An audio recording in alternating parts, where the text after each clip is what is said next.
Assalamualaikum, halo teman-teman. Di sini aku akan coba menganalisis hasil pembacaan alat SEM atau yang biasa disebut scanning electron microscope. Jadi kan hasilnya berupa gambar ya, detail permukaan benda yang dianalisis pakai alat yang memakai elektron berenergi tinggi gitu ya. Nah, aku udah siapin aplikasinya. Aplikasinya kayak gini, gitu. Nanti kita buka dulu, kita klik file, open untuk buka gambar hasil SEM tadi yang udah aku highlight. Nah, gambarnya tuh kayak gini. Tuh. Sebetulnya untuk gambar yang ini tuh teman-teman bisa tahu ya, ini gambarnya udah persebaran berapa gitu kan, terus ada scale yang udah ditetapin dari pemeriksaan gambar itu sendiri. Nah, pertama-tama kita harus set scale dulu. Set scale-nya kita harus nolin dulu. Nah, kita harus secara manual untuk reset skala yang udah ditetapkan di gambar. Caranya kita perbesar dulu. Kita harus perbesar biar lebih akurat.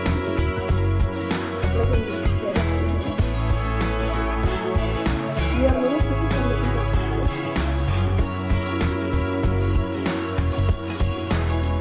kalau udah kita koordinasi lagi terus kita lagi. Nah, di scale ini udah ada kan distannya. Nah, distannya ini harus diisi karena di sini 1 mikrometer kita 1 unitnya kita ganti m. Jadi ada yang mengkonversi jadi nanometer misalkan. Tapi di sini karena merasa kayak ya udah pakai mikrometer aja juga nggak apa-apa gitu. Kita oke. Kalau misalkan udah,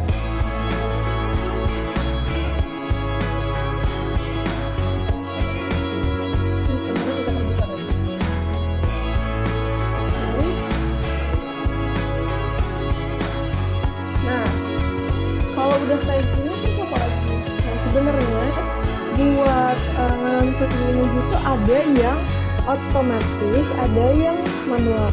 Cara kalau otomatis sendiri itu ada disclaimer dulu ya. Kalau gambar SEM itu kan banyak gambar vertikalnya, ada yang renggang sih. Kayak ini kan bulat-bulatannya ini nggak renggang ya, ini saling bertumpuk-tumpuk dan nggak ada apa ya, bisa dibilang ruang kosongnya tuh sedikit. Nah, ini tuh nggak bisa pakai yang cara manual, soalnya sebenarnya bisa aja, tetap bisa, cuma keakuratannya itu nggak terjamin gitu.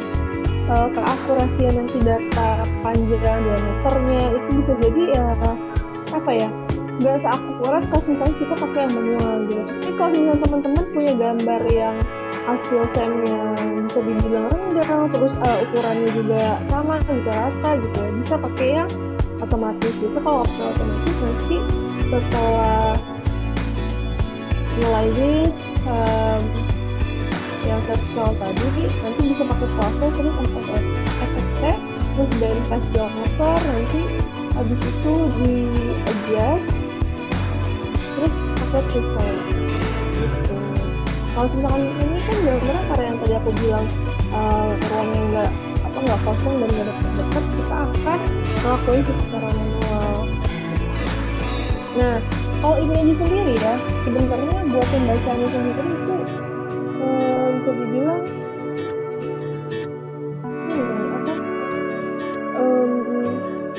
membacanya itu bisa beberapa kali gitu, bisa beberapa data tergantung kita mau ukurnya seberapa banyak. Nah, tapi karena di sini gambar cukup besar gitu ya, semakin banyak yang kita ukur sebetulnya semakin akurat gitu, kalau bisa dibilang gitu ya, secara gampangnya. Nah, aku akan ngebagi gambar-gambar ini menjadi 3 gambar kali ya, biar gampang. Nah, gambar yang pertama ini kita pakai warna ini, kita duplikat ini, terus gambar yang selanjutnya sebelah sini kita duplikat juga.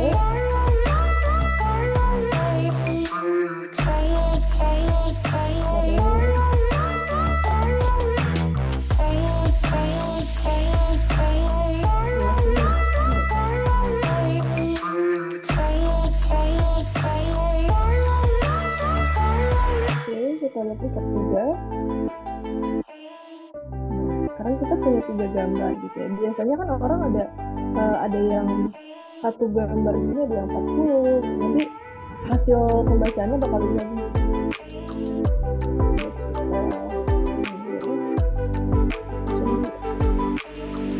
Oke, gambar yang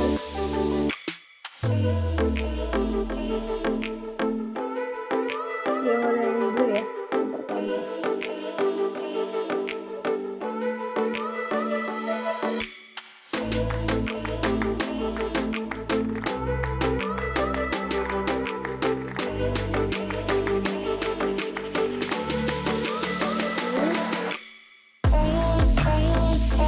Buat gambar yang pertama ini caranya gampang, kita pakai layer.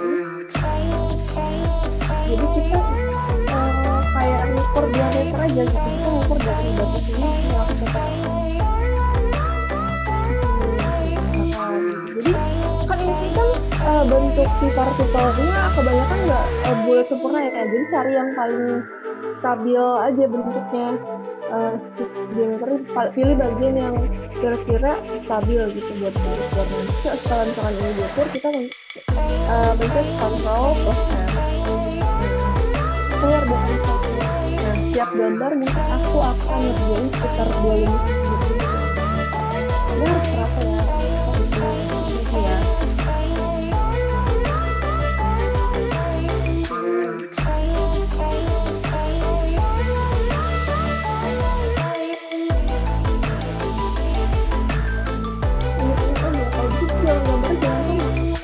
Dan ukurannya ini yang bervariasi.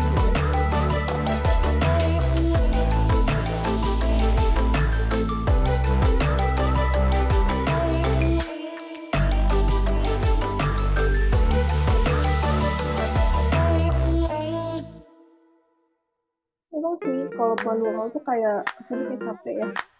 Dan untuk mendapatkan data yang bisa dibilang banyak untuk dibaca dan juga bagus, rasanya akan lebih gampang untuk pakai yang sulit gitu ya. Jadi kita datanya dia semua.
muncul tabel resultnya itu klik cancel. Oke, ini udah.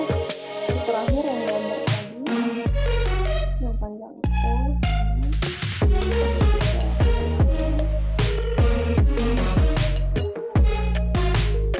Ini sebanyak itu sih, makanya yang penting representasikan ya.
Oke. Udah ya? Cukup? Nah, angka-angka ini kan banyak banget ya. Kita perlu save dulu sebelum masuk ke origin. Apa ya hasilnya? Result percobaan. Nanti filenya sendiri itu akan bisa dibuka lewat Excel.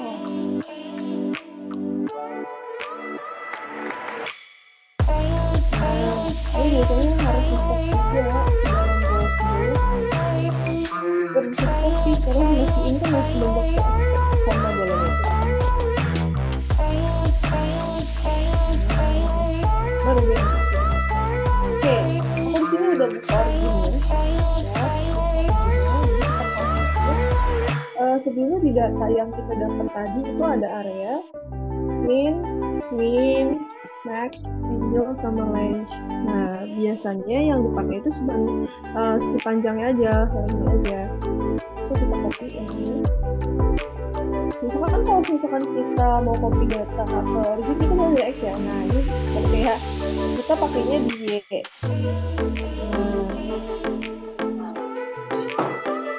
Kita pakai di Y. Oke, setelahnya kita plot, tapi bukan line. Kita ke statistik terus ke histogram. Oke. Nah, setelah masuk ke histogram ini, kita klik 2 kali. Oke. Terus ke go to bin worksheet.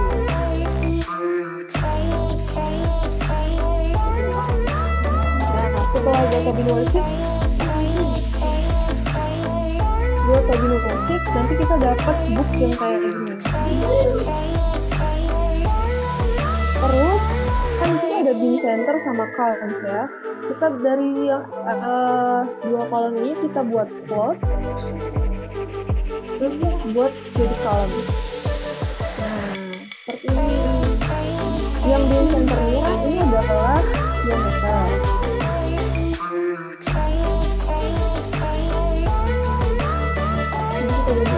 Ingat ya, ini satuannya itu mikrometer ya, bukan nanometer. Makanya kecil-kecil.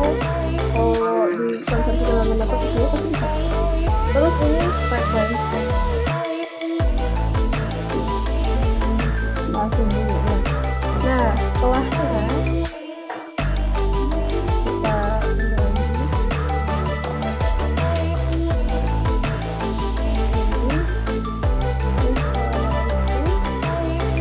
titik, terus non-linear positif, open dialog.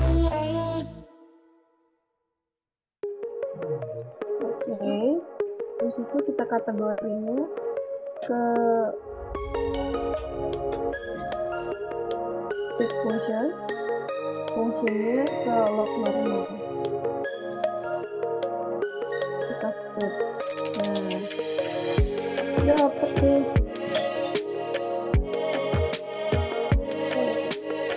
Nah, data yang di sini, yang kotak dialog inilah yang kita butuhkan. Ini kan ada SR square. Sebenarnya ini ternyata SR square-nya 0,8 ya. Harusnya itu batasnya itu 0,9. Ini SR square ini nunjukin kalau bisa dibilang kayak seberapa bagus sih data yang kita ambil dan kita masukin gitu. Mungkin kalau misalkan teman-teman kayak aku yang nggak punya kalau data bisa diulang lagi, bisa diperbanyak data atau bisa lebih akurat lagi dalam mengkaji ini. Oke, sekian.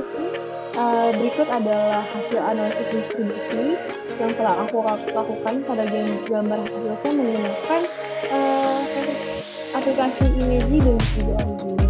Semoga bermanfaat. Wassalamualaikum warahmatullahi wabarakatuh.